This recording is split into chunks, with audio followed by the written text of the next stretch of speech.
ఈరోజు మా YSR Congress party MP Lok Sabha floor leader Mithun Reddy గారిని అక్రమంగా అరెస్ట్ చేశారు. ఇది అక్రమ కేసు, ఇది అక్రమ అరెస్ట్. ఈ అరెస్ట్ని నేను తీవ్రంగా ఖండిస్తున్నాను.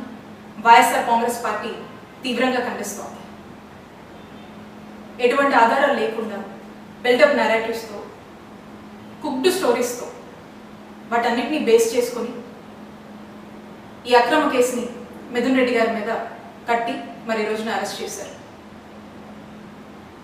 అధికారాన్ని ఉపయోగించి కొంతమంది గవర్నమెంట్ ఆఫీసర్స్ మీద, గవర్నమెంట్ ఎంప్లాయీస్ మీద, ఇంకా కొంతమంది మీద అధికారాన్ని ప్రయోగించి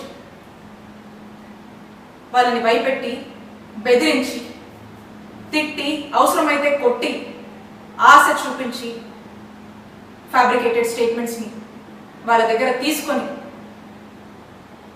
ఆ స్టేట్మెంట్స్ని బేస్ చేసుకొని మిథున్ రెడ్డి గారిని అరెస్ట్ చేశారు. దీన్ని లిక్కర్ స్కామ్ అని పేరు పెట్టి senior retired IAS Dhananjaya Reddy గారిని, ఓఎస్డి కృష్ణమోహన్ రెడ్డి గారిని, చెవిరెడ్డి భాస్కర్ రెడ్డి గారిని, ఇప్పుడు మిథున్ రెడ్డి గారిని అరెస్ట్ చేశారు. మా హయాంలో, మా జగనన్న హయాంలో ఎటువంటి లిక్కర్ స్కామ్ జరగలేదు. ఇదే కాదు, ఏ స్కామో జరగలేదు.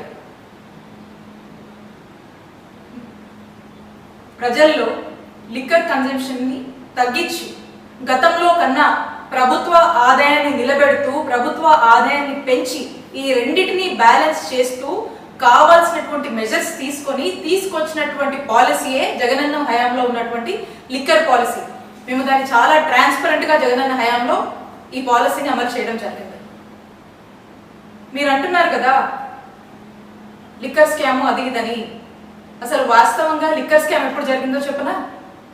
చంద్రబాబు నాయుడు గారి హయాంలో 2014 నుంచి 2019 వరకు మీరు తీసుకొచ్చినటువంటి లిక్కర్ పాలసీ రూల్స్ అన్ని డివేట్ అయ్యి ఏ విధంగా మీరు లిక్కర్ని ఏ విధంగా మీరు ఎక్స్ప్లాయిట్ చేశారో అప్పుడు జరిగింది. దాన్ని స్కామ్ అంటారు. ఇప్పుడు మళ్ళా చంద్రబాబు నాయుడు గారి హయాంలో ఈ సంవత్సర కాలంగా మీరు తీసుకొచ్చినటువంటి లిక్కర్ పాలసీ, అలాగే ఏ విధంగా మీరు సిండికేట్లు ఏర్పాటు చేసి మీకు నచ్చిన వాళ్ళకి షాపులను ఇచ్చి నచ్చిన రేట్లకి అమ్ముకోవచ్చు అనేటువంటి ఒక ఫ్రీడమ్ ఇచ్చి ఆఖరికి లిక్కర్ని డోర్ డెలివరీ దాకా కూడా తీసుకొచ్చి పెంచి పోషిస్తున్నారే, ఇది స్కామ్ అంటే. అప్పుడు ఇప్పుడు చంద్రబాబు నాయుడు గారి హయాంలో దీన్ని స్కామ్ అంటారు.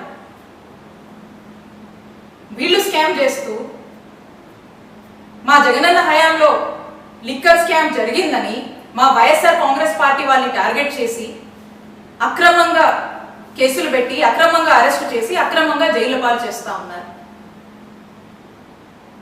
ఈ అక్రమ కేసులు కట్టి, ఈ అక్రమ కేసులు పెట్టి, అరెస్టు చేసి, జైలు పాలు చేస్తే వైఎస్ఆర్ కాంగ్రెస్ పార్టీని ఇబ్బంది పెట్టొచ్చు, మా నాయకుడు జగన్మోహన్ రెడ్డి గారిని ఇబ్బంది పెట్టొచ్చు అని మీరు భావిస్తున్నారేమో.